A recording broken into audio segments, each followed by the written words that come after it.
Ito na ang pangatlong linggo ng ensayo ni Jason. Nung mga nakaraan ay tinrabaho namin ang finishing niya, which is the fadeaway and quick pull-up. And for today's video, pag-aaralan naman namin yung fake and yung iba't ibang options pagkatapos.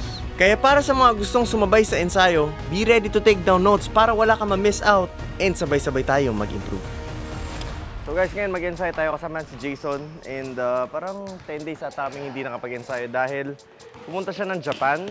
So nung nakita yung previous training namin, we worked on the fadeaway, yung mga jab steps. So ngayon pina-warm up ko na siya 100 made shots. Usually yun ang magiging warm up namin. And after ng training natin, another 100 made shots. And in between, yun yung pinaka-ensayo natin. Doon siya gagalaw, doon siya gagawa ng, syempre, maybe 100 made shots din sa oras na yun. And we'll focus more on repetition talaga. And ang focus ngayon ni Jason is sa mga training na ginagawa namin talaga is mga finishing. So may different kinds of finishing like layup. Siyempre sa layup may iba-ibang klase, reverse layup. Meron ding ibang klaseng finishing like floater, perimeter shots, saka yung 3-point shots niya. So sa ngayon, ang mga tinatrabaho namin is yung perimeter shots niya, previous training. And now, ulitin lang namin pero with add movements. Daritagan natin yung mga galaw niya para at least yung difficulty level mas tumaas. And yun ang goal natin. Yung mas makita natin kung saan siya magsa-struggle. And yun yung talagang ulit-ulitin natin. Pagdating sa game, maging mas madali sa kanya i-apply yung mga mas madadaling na galaw. So ito na, warmed up na si Jason. Ano pangalan mo? Jermaine. O'Neal. Tara son, warm up lang tayo. Quick pull up. Tatlo-tatlo lang. Dito ka mag-start kasi malapit yan. Dito ka mag-start. Tingin ko lang. Kasi malapit yun. Set, go.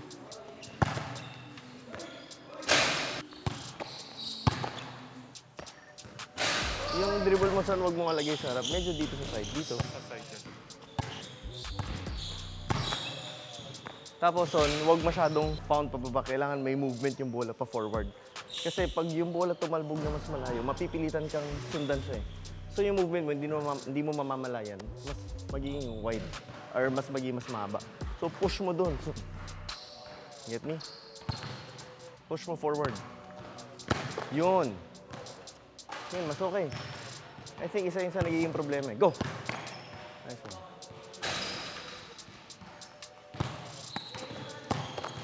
Nice one. Pasa. Quick. 3 points muna tayo. Mabilis na mabilis to ha. Pasa. Pak! Kalas. Pull up. Okay? Sa'yo galing. Pasa. Go! Nice one. Pull up. Nice one.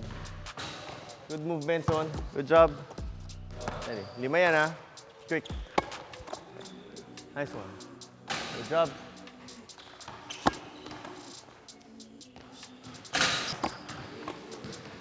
Nice one. Son, may ano ko sa'yo. May timing yan eh. Pag pinasa ko, Jermaine dito ka. Pag pinasa ko kay Jermaine, may travel time kasi yung bola. Pag kumalas ka kaagad, pumunta ka doon, na yung bola andito pa lang sa gitna, papunta pa lang kay Jermaine. At na-reach mo na yung spot mo kung saan kailangan ka tumira, tapos yung bola wala pa kay Jermaine, madedelay ka. Kasi masyado kang maaga. Get me? So, yung pagkalas mo is the moment na malapit na niya dapat masalo. Ngayon, pag ready to pass na siya, andun ka na rin, kakarating mo lang sa perfect spot na gusto mo. You get me? That's the timing. Huwag kang gagalaw na nandyan pa lang yung bola, gumagalaw ka na. Kasi mag-end up ka nandito ka, pero hindi pa niya mapapasa sa'yo. You get me? Pag nangyari yun, useless yung iginalaw mo. Timing is very important. Tignan mo. Okay, relax ka lang. Pagpasa mo, ganito sa no, pasa, relax. Pag malapit na, masasalo na sa kumalas. Nice one. Medyo late yun, son. Late. Nakagano na ako ng matagal, saka ka palang tumatakbo. Medyo banda dito. Okay, pag-aralan mo yung timing. Huwag rin masyado mataas. Yan! Perfect. Gets mo yung timing kung kailan tatakbo? Importante yun, son. If you're a little bit late or a little bit too early, hindi na siya masyado maging effective. Yun! Perfect. Good job. Perfect. Pagdating sa akin, saka kumalas. When I'm about to pass, pag medyo ready na ako pumasa, andun ka na. Parang naging touch pass yung nangyari sa akin. Okay, ready? Yun! Nice one. Good job. Good job. Nice one. Good job. Nice one. Okay, Son, same. Bigay, tanggap dito. Pag tanggap, Son, fake tayo. Okay? Get me, very important ha. Fake. 2. Now, mabilis yung kalas mo. But this time, pag fake ka na, ang pinagkaiba ng fake kapag titira ka talaga, mabilis yung pull-up natin. Pag fake ka, hindi natin gusto na sobrang bilis. You know why? Kasi pag sobrang bilis, katulad ng pull-up na ginagawa natin, ang goal kasi natin pag pumulap tayo, hindi siya makasabay. So para hindi siya makasabay, malate siya, kailangan masanay tayo na mabilis. Pagdating naman kung fake ka, alam mong fake ka, hindi pwedeng sobrang bilis. Kasi pag sobrang bilis, wala siyang time to react. Kunyari, pag tanggap mo, fake ka, sobrang bilis, umatake ka. Yung bilis na ginawa mo sa pull-up mo, pag in-apply mo yun sa fake mo, wala siyang time to react. Pag atake mo, dahil hindi siya naka-react sa pull-up mo, dito siya maka-react. What we want when we fake, you sell it, look at the ring, and mas mabagal siya. Get me? Okay? Kailangan bigyan mo siya ng time to react. And if na-recognize ka ng bantay mo na shooter ka, it's impossible na hindi siya magre-react. Now, what kind of reaction do we want? Hindi naman kailangan mapatalon mo. Yung simple na mapaganon lang siya. Out of balance, then you will attack him. Get me? But for now, hindi tayo atake sa loob. Just simple fake. Just imagine na tumalon talaga siya. Fake, sell it, fake. Pull up. Okay? Sell it, sell. Nice one. Good job, son. Fake, nice one. Perfect. Son, maganda yung fake mo ha. Gusto ko yung fake mo. I mean the speed. Nakatingin sa ring, tas mukha talagang titira. Okay? Tuloy mo lang yan. Son, go. Nice one. Perfect. Good job. Mas may enhance mo yon through repetition kasi mas mararamdaman mo na kung ano yung mga details na dapat mo pang magawa kapag lagi mo na siyang ginagawa. Okay? Nice one. Go. Nice one. Ngayon, nakafocus na tayo dito sa fake, dito sa bilis ng kalas mo. Now, tandaan mo yung ginawa natin last week. Okay? Days ago. Yung bilis ng pull-up mo. Kasi yun, hindi na yun yung focus natin ngayon. Pero yun, i-connect mo na siya dito. Pagdating sa finishing, when it comes to shooting, perimeter or 3 points man yan, marami tayong gagawin. Maraming details na magsasama-sama. So, unlike before, na talagang yun lang yung focus natin. So, whatever movement, pag oras ng titira ka na, boom, apply mo na yung quick pull-up. Go! Fake! Nice one! Son, yun yung pinaka-perfect na fake sa lahat ng ginawa mo. Mas binigyan mo ng time, umangat, mas mabagal, not too slow, pero kanina may konting bilis pa rin siya. Yung mga una mo kanina, mabilis pa rin eh. Okay, pero yung huli, mas meron akong time, to recover. Yung dapat hindi na ako re-recover, pero dahil ang tagal ng bola umangat. During those moments, pwede ako mag-isip na recover. Now, if you see me recover, ito na yung next na gagawin natin. Kanina, ang senaryo natin pag fake mo is tumalon. Kaya ka nakaka-pull up dito. You get me? Now, fake, hindi siya tumalon, pero nakita mo nag-react siya ng konti. Fake, boom! Pull up tayo dito. Go! Quick! Fake! Go! So, pagtapos ng fake mo, lagyan mo ng konting bilis yung pag-atake mo. Kasi kung nag-fake kang mabagal, tapos after ng fake mo, nag-react siya, hindi ka umatake ka agad. Pag by the time na atake ka na, naka-establish siya ulit. So, fake, boom! Kung sa fake, gusto natin siya magkaroon ng time to react. Pag nag-react na siya, gusto natin wala na siyang time to recover. Go! Fake, boom! Nice one. So, go! Fake, yun! Nice one. Fake, go! Fake, nice one! Nice one. Okay, so guys, working kami ni Jason ngayon. It's a very simple move, pero very, very effective yun. So like what I said, timing is everything. Pagdating dun sa pasak, dapat alam mo kung kailan kakakalas. Kasi kapag masyado ka maaga, masyado ka late, it won't be that effective. Ngayon, kapag nagkuha mo yung perfect timing na tanggap mo, sigurado yung bantay mo humahabol yun. If you can sell the fake na mabagal, giving him enough time to recover, malaking chances na ma-maximize mo yung fake na ginawa mo. So when you fake here, pag tumalon, we pull up here. Or we drive. Pero for us kanina, ginawa namin, nag-pull up kami. Pag pumake ka naman, hindi siya tumalon, pero napareact siya, which is most probably magre-react talaga yun. Fake. What we did was, around the chest area, pagbaba ng bola, umatake na kami. Okay? If you put it down until it reaches your hips dito, masyado na mahaba yung tinakbo ng oras na yun. Yung haba na tinakbo ng oras na yun, enough na rin na time dun sa defender na after niya recover, makabalik siya sa position. So we are working on the split seconds difference, maliliit na advantages that can cause big results dun sa game ni Jason. So we are just working on the simple things pero sobrang effective kapag talaga nagawa ng maayos yung detalye. So we start here. If you're a point guard or ikaw yung nagdadala ng bola, you pass, you know kung kailan ka dapat kumat, papunta dito sa side, timing. Pag natanggap mo fake, attack. And from there, gagawan tayo ngayon ng mas maraming options. Kasi hindi naman laging iwan. Let's say, pag atake ni Jason, naka-recover pa rin. So doon na tayo gagawa ngayon ng iba't ibang options na pwedeng i-apply. Pero dito tayo lagi mag-uumpisa for this training. Fake! Nice one! Okay. Time yan. Next one, atake. Same, we go with the fake. Ibayin natin yung finishing natin. Show. Fake tayo. Move. Cross. We step back. Okay. Fake. Jab. Cross. We step back. Next one. Go. Fake. Nice one. Good job. Ano? Ano nangyari? Pagod? Pagod. Fake. Nice one.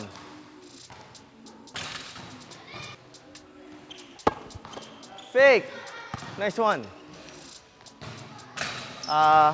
Mas ilayo mo pa, Son. Okay? Layo, then cross. Go! Fake. Nice one. Pagod na. Bagal na eh. Go! Fake. Nice one. Go! Quick fake. Go!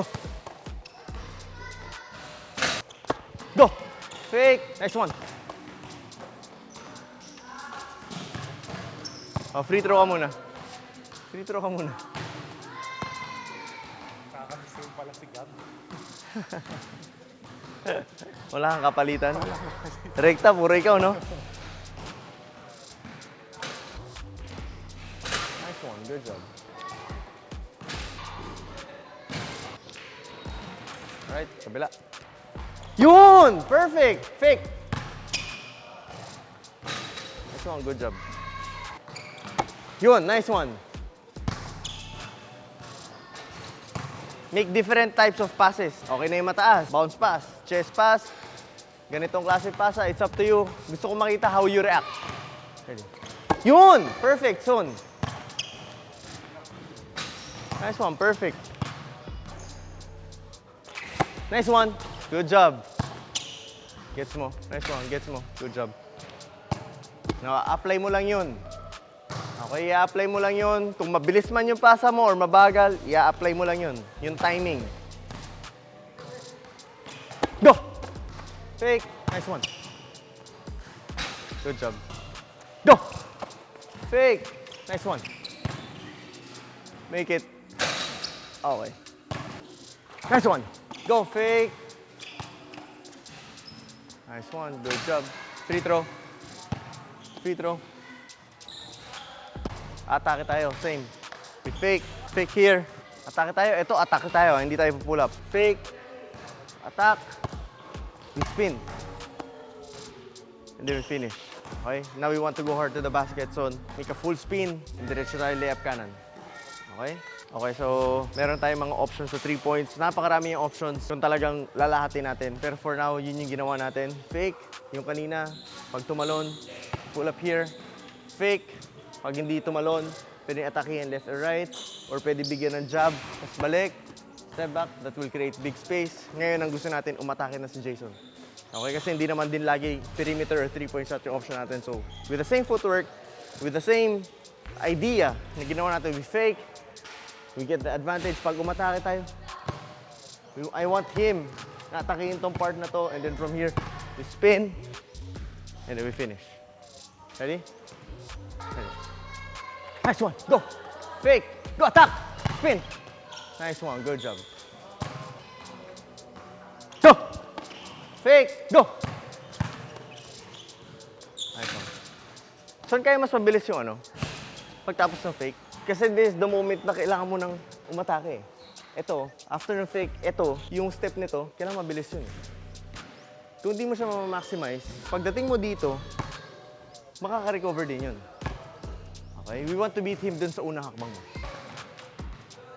Go! Go! Go! Spin! Nice one. Good job.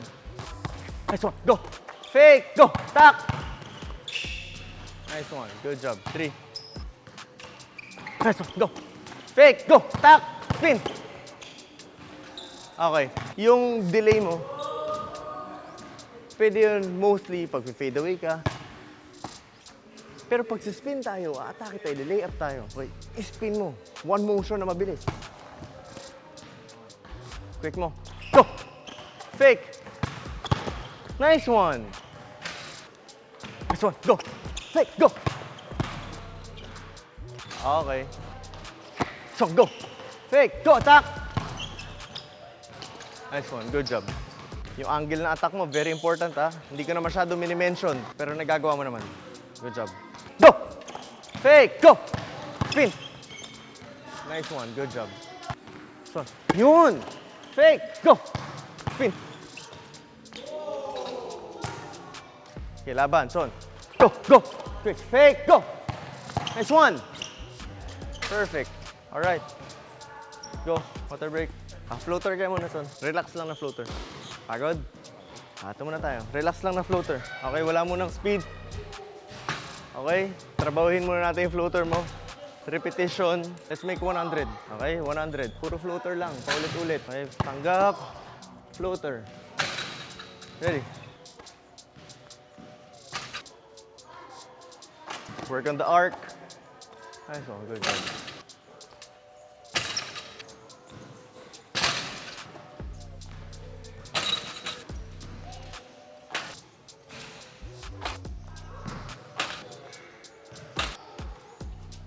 Ten.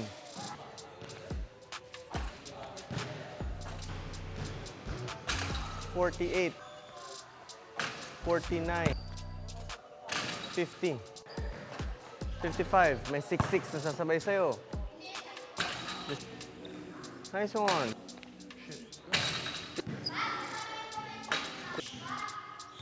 60. Tuloy. Good job, son. Nabibilang mo? 63. 63. Come on, work on the arc. Mabagal lang natin ginagawa pero big improvement niya. Repetition tayo, paulit-ulit. 64. Work on it. The flow, the rhythm, yung bato mo, the arc. 98. 99. 100. Good job, son. Okay, ngayon, ilagay natin sa galaw. Kaya mo pa? Okay, simple yan lang muna natin. This is about you having that kind of finishing na ma-master natin. Okay? Pag meron ka nun, son, mas maging effective ka. Kasi matitake advantage mo yung mga moments na kailangan mong mabilis na tira. And ito yung isa sa mga pinakamabilis na finishing. Pagdating mo dito, floater ka lang ng floater. Siyempre, nandun yung fadeaway natin, ito yung perimeter natin. But at least, sa lahat ng klaseng sitwasyon, meron kang bala. Okay? Isa to sa magiging go-to move mo, son. So you just want to jab, jab. 1, 2. Okay, we float. Nice one. Yan. 1, 2. Nice one. Good job. 1, 2. Go. 1, 2. Nice one. Good job. Go. 1, 2. Perfect. Go. Nice one. 1, 2. Perfect. 7. All out tayo. Okay? I want the maximum speed. Game speed. Imagination. May bantay ka talagang iiwan mo. 1, 2. 1, 2. Okay, last 3. Come on. Ready? Go! 1, 2. Nice one. Good job. Go! Son. 1, 2. Good job, son. Go! Nice one. 1, 2. Alam ko, pagod ka na, son. Okay? Finish strong. Go! Nice one. 1, 2. Good job. Nice one. Kailan nata 10 extra shorts ka tsaka damit eh. Hard work ba yan? Dito, make sure it's either mataas or mababa. Pero as much as possible, wag dito sa gitna. Ripped yun. Ready? Nice one. Good job.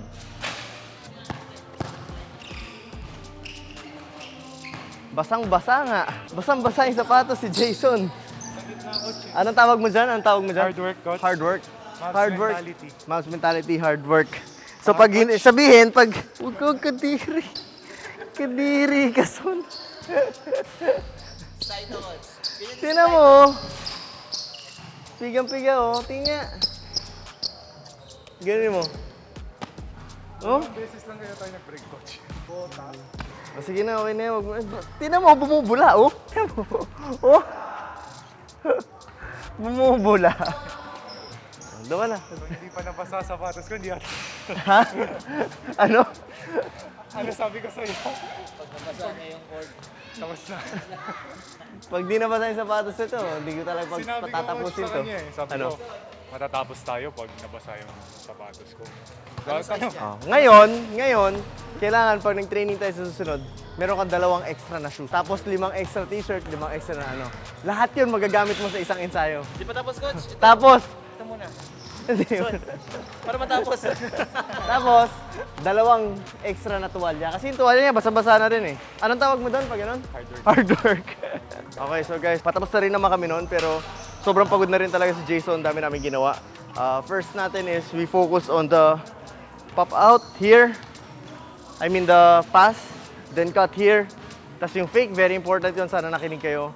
And yung pag-atake ng left and right, pagbaba ng bola, chest level, atake, to maximize the advantage ng pag-recover ng bantay natin. Now, ng mga later part, na spin move ko siya, pinatake ko siya. Maraming options yun, sobrang dami, pero tinapos ko lang muna doon. Dahil syempre, dinedepende ko rin sa kondisyon na meron si Jason. Nag-galing siya ng practice ng PBA 3-on-3. So, syempre, yung pagod niya kahit papano, medyo drained na. Pero, sobrang natutuwa ako dito kasi hard worker talaga. Isipin mo from Quezon Ave to Dasma, after training, pumunta pa siya dito talaga para extra work ensayo. Ngayon, yung floater namin, mapapansin nyo, sobrang bagal lang nung movement namin. It's because nga, pagod na siya, pero importante, may repetition pa rin na nangyayari. So kapag next time, andito na siya na fully recovered siya or nakapagpahinga siya na maayos, next time gagawin natin yun ng full speed with lots and lots of options. So for now, yun na muna yung ensayo natin. Pero good job talaga si Jason. Hard worker talaga to. Thank you, coach. At saka syempre, maraming salamat sa kay Jermaine, kasama ni Jason. Siya yung nagsusupport niya kay Jason sa pag nag-shoot si Jason, nag-ensayo siya. So mahalaga yung role ni Jermaine. Thank you ha. Batang Tondo. Batang Tondo.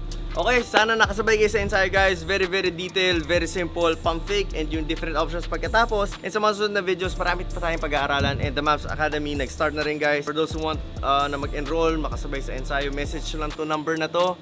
And yun, magkita tayo sa mga susunod na ensayo. Yung iba sa inyo, baka makasabay nyo pa sila Jason. And yung mga iba natin, mga estudyante na tinuturuan natin. So guys, be ready rin to take down notes every time you watch videos, lalo na sa mga training videos natin. Dahil marami kayong matututunan, very detailed yung mga gagawin natin types of tutorial videos, and kumbaga ma-apply nyo agad sa game. So guys, maraming salamat and abangan nyo yung mga susunod nating estudyante na parating.